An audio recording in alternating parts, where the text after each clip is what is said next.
Have you ever felt that gut-wrenching pain, the kind you swallow down in front of everyone?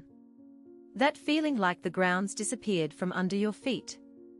But you keep smiling because, well, that's what's expected of you. I found out there's a really fine line between being generous and being a mug.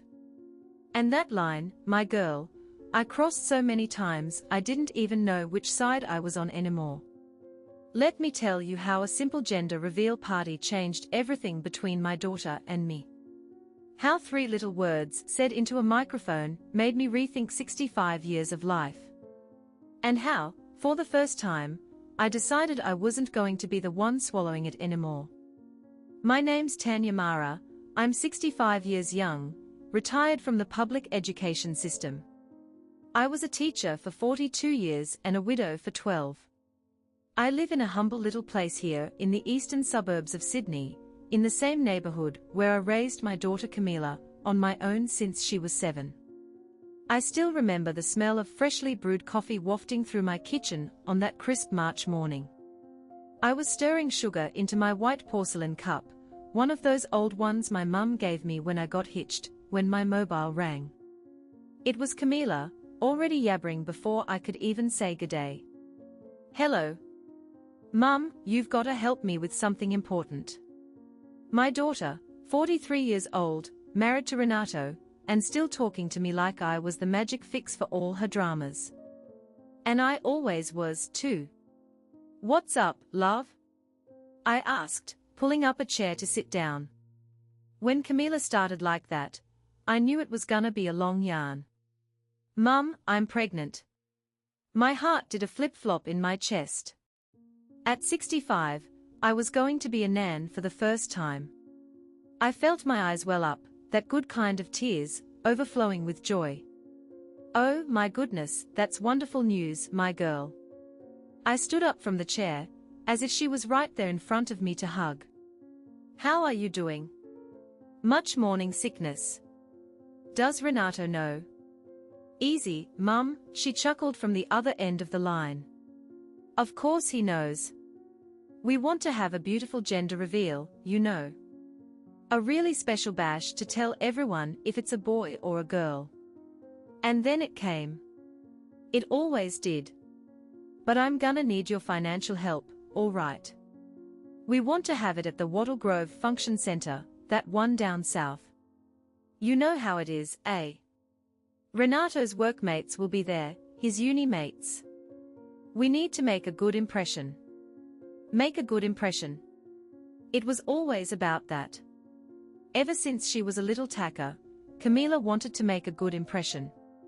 And me, silly old me, I always thought it was my job to make sure she could. How much do you need, love? About 15 grand, Mum. Maybe a bit more. But it'll be beautiful. You'll see. You'll be stoked.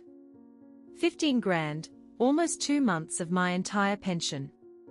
Plus a good chunk of the money I'd saved in a little nest egg for health emergencies, because at my age, you never know, do you? But it was my first grandchild, my first little nipper. How could I say no? All right, my girl, we'll sort it out.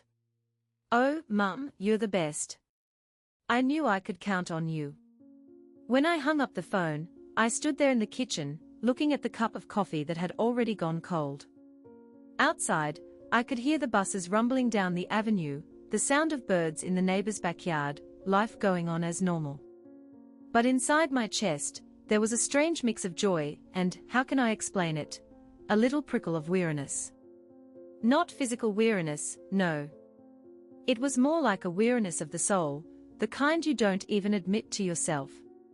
I spent the rest of the morning organizing papers, calculating how much I had in savings, how much I could take from my pension without being in a pickle. I was always good with numbers. It's no wonder I managed to raise Camila on my own after I lost my husband in that terrible accident on the Hume Highway. I remember picking up his photograph from the mantelpiece in the living room. An old, faded photo, where he's smiling with that gentle way that won me over. I held the frame in my hands and whispered, Antonio, our little grandchild is coming. I hope you're watching from up there. That same afternoon, I went to the bank to sort things out. The teller, a young lass about 20-something, kept looking at me like she couldn't fathom why a woman my age was moving so much dough. "Are you sure you want to make this withdrawal?" she asked quietly, as if it were a secret. "It's a considerable amount." "Yes, I am, love. It's for a family celebration." "All right. You just need to sign here, acknowledging you're aware of the amounts." I signed Tanya Mara Ferreira Santos. The same signature I signed on Camila's birth certificate, on Antonio's death certificate, on all the important documents of my life. And there, signing that bank paper, I had no idea I was starting one of the most important lessons I would give and receive in my entire life. In the days that followed, Camila called me every day, always excited, always with news about the party. "Mum, I've chosen light pink and blue, because we still don't know the sex. Oh, and I'm hiring that DJ who played at my cousin's wedding. Remember him? He's a bit pricey, but he's worth it, Mum. And the cake, have you decided?" "Yep. It's going to be 3 tiers, with a surprise filling that will reveal the color. If it's pink inside, it's a girl. If it's blue, it's a boy. How cute, eh?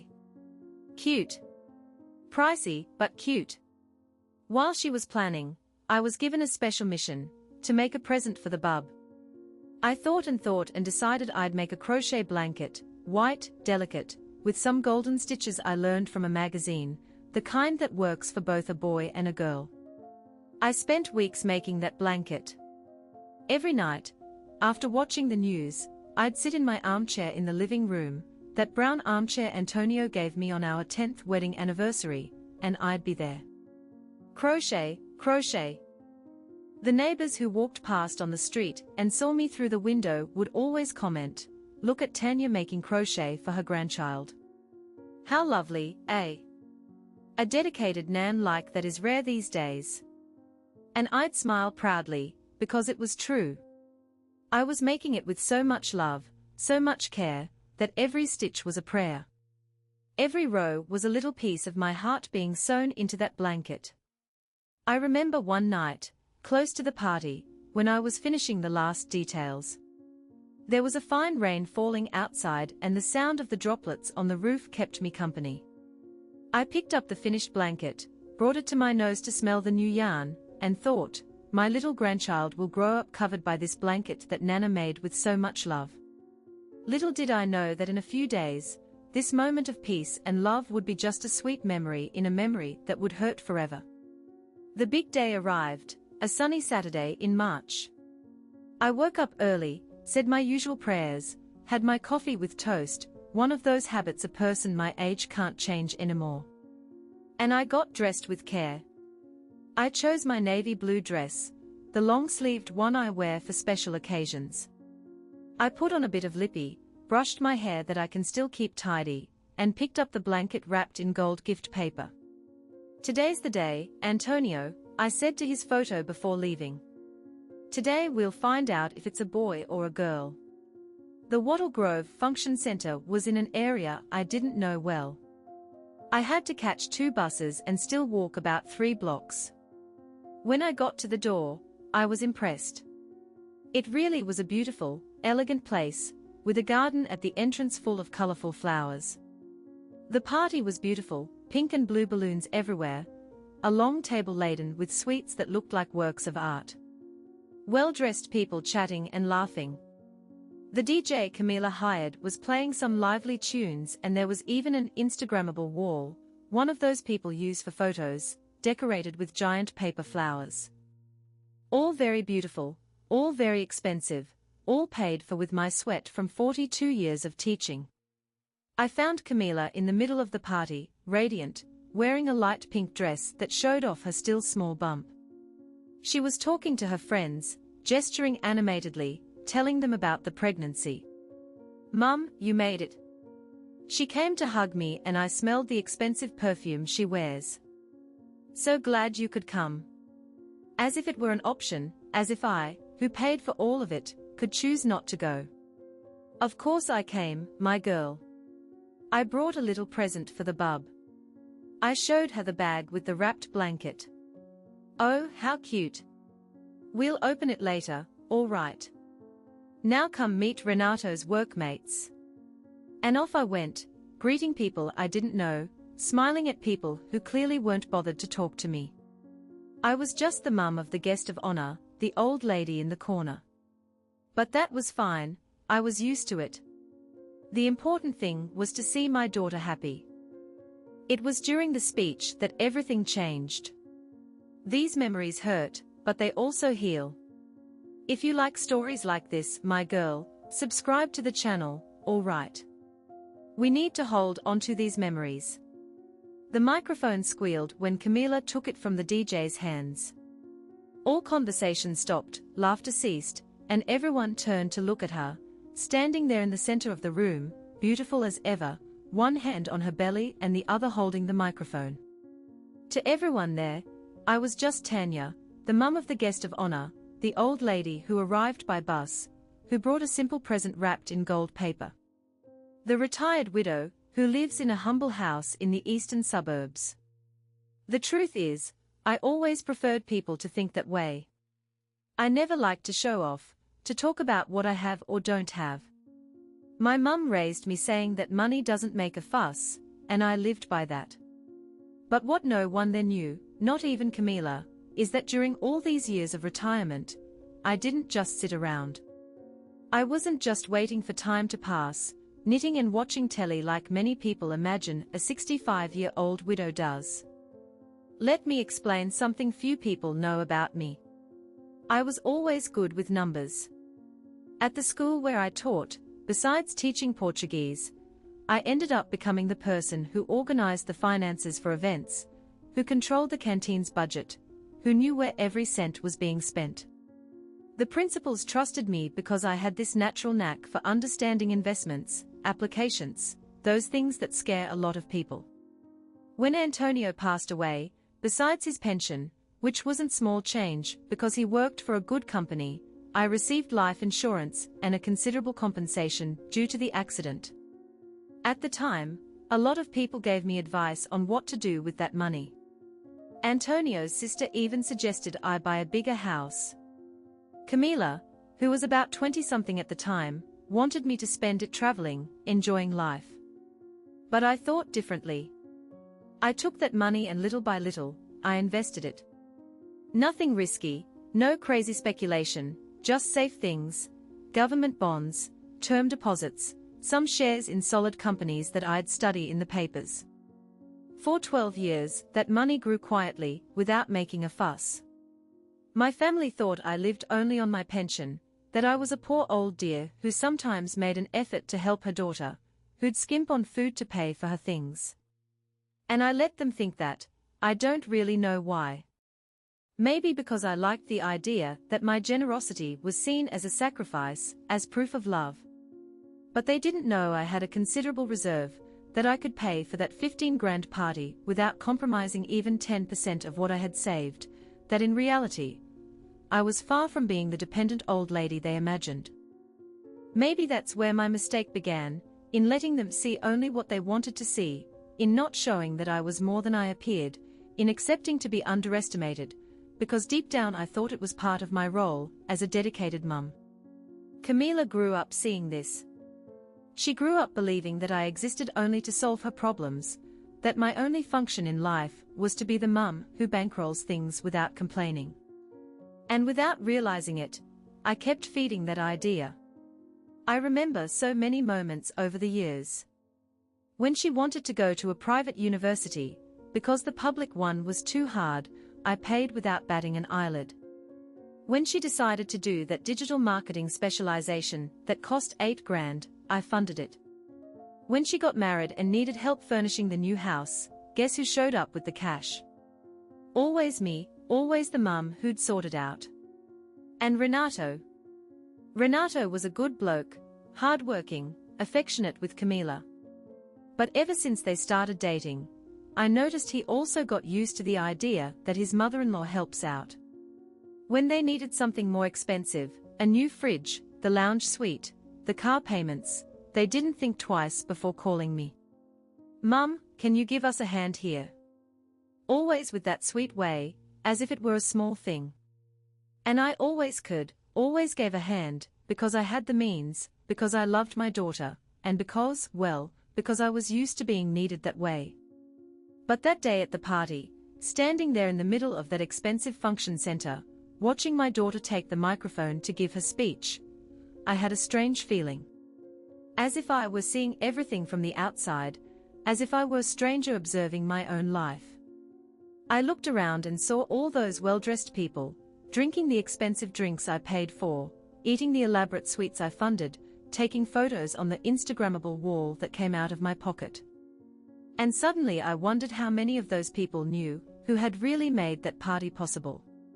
The answer was obvious: none. To them, that was the result of Camila and Renato's success, a young, modern couple who knew how to live well and throw a good party. The old lady in the corner was just the mum, the extra in the story. "All right, everyone, can I get your attention?" Camila's voice echoed through the room through the loudspeakers. Everyone gathered around her, forming a circle. I stood a little further back, leaning against a column decorated with paper flowers. From where I was, I could see her face lit up and happy. And I could also see the faces of all the curious people, waiting for the big moment of the reveal. "First, I want to thank all of you for being here today," she began, and her voice was firm, confident. "Having this gender reveal was a dream of ours, mine and Renato's. And seeing all of you here sharing this special moment with us is just so emotional." Applause, smiles, some oaths from the crowd. We prepared this party with a lot of love, thinking of every detail to make it special not just for us, but for all of you too. More applause. And I was there, swallowing it down, thinking, we prepared. Before the reveal, I want to thank some special people. First, my handsome husband, Renato, who's being the best partner a pregnant woman could ask for. She blew him a kiss, and he was filming everything with his phone. My dear friends, who helped me with the decoration ideas, and of course, my mum. My heart raced. Finally, the recognition was coming. Finally, she was going to tell everyone how I had made it all possible. "Guys, my mum's a sweetheart," she continued, pointing at me. "Look at her over there, shy in the corner. She came here today, all proud, with a little present she made herself for the bub. She brought a beautiful crochet blanket." People turned to look at me. Some smiled politely, others waved. I smiled back, feeling a mix of affection and anticipation. "And you should see how lovely she is," Camila continued, now in a louder, more performative tone. "At 65, still crocheting for her grandchild. Typical Nan, eh, everyone?" Laughter from the crowd. Affectionate comments about what a sweet, doting Nan. But something in her tone was bothering me. I can't quite explain it. It was as if she was diminishing me, turning me into a caricature of the sweet little Nana who does crafts. "She's one of those old-school Nans, you know," Camila continued, now clearly amused by her own words. "Who thinks presents have to be handmade, who doesn't understand all these modern things today." How lovely. The discomfort in my chest was growing. Old-school Nans who don't understand modern things.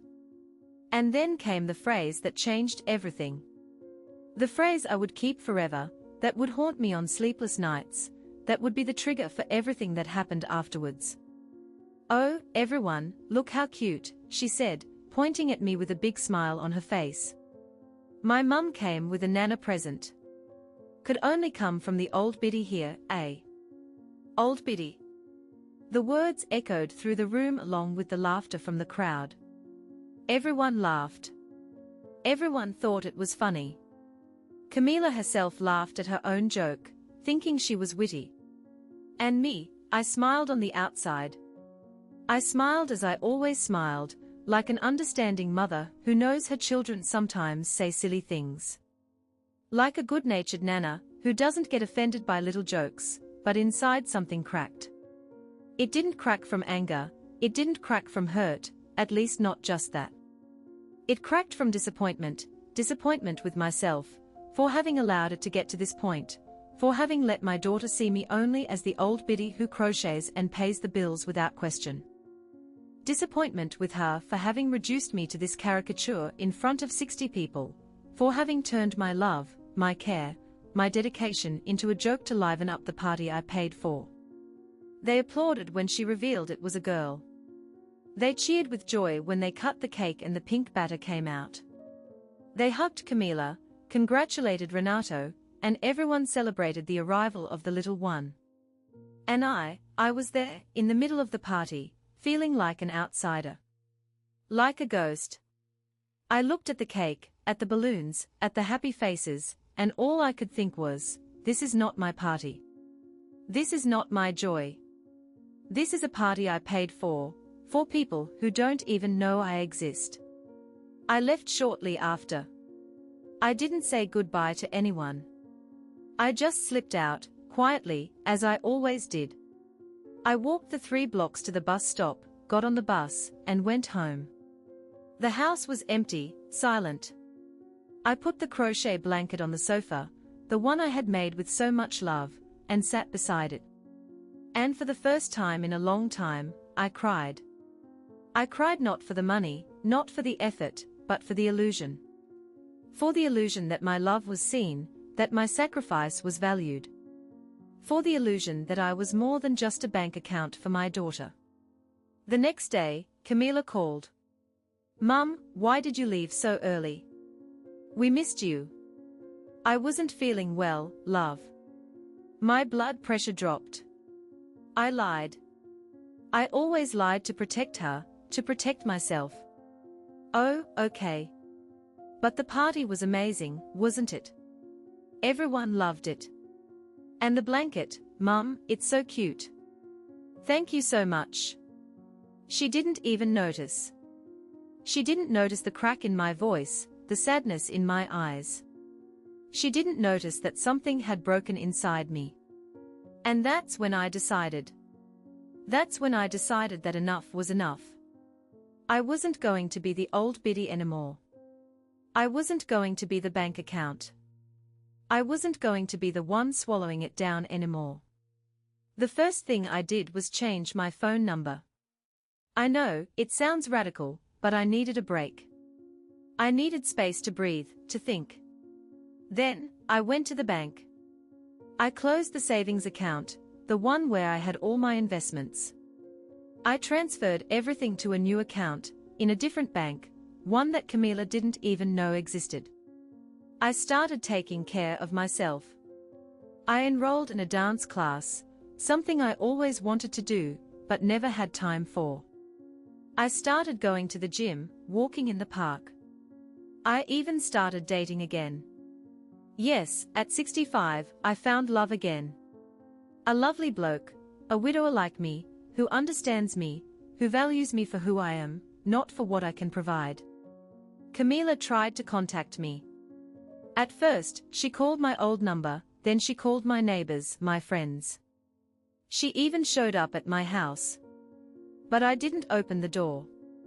I knew it was hard for her, but I needed to be strong. I needed to teach her a lesson I should have taught her a long time ago. It took a while, but she finally understood. She understood that I wasn't her bank, that I wasn't her maid, that I wasn't just a convenience.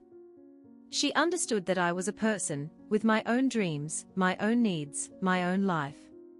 Today, Camila and I have a different relationship. A healthier relationship. She still calls me, but now it's to ask how I am, to tell me about her day, to share her joys and sorrows. She even comes to visit me, sometimes with the little one, my beautiful granddaughter. And she brings flowers, chocolates, sometimes even a homemade cake. She learned to give, not just to receive. And I learned to say no. I learned to set boundaries. I learned that loving someone doesn't mean sacrificing yourself completely. I learned that my happiness also matters. And the little one, my granddaughter, she's growing up beautiful, healthy. She loves the crochet blanket I made for her. She sleeps with it every night. And every time I see her wrapped in that blanket, I remember that day at the party, that moment of pain and disappointment. But I also remember the lesson I learned. The lesson that changed my life. And I smile. I smile because I know that sometimes, the greatest acts of love are the ones where we love ourselves first. And that, my girl, is a lesson worth sharing. So, if you're out there, feeling like a mug, always giving, always sacrificing, remember my story. Remember Tanya Mara, the old biddy who learned to say no. And remember that it's never too late to start living your own life. Good on ya, mate.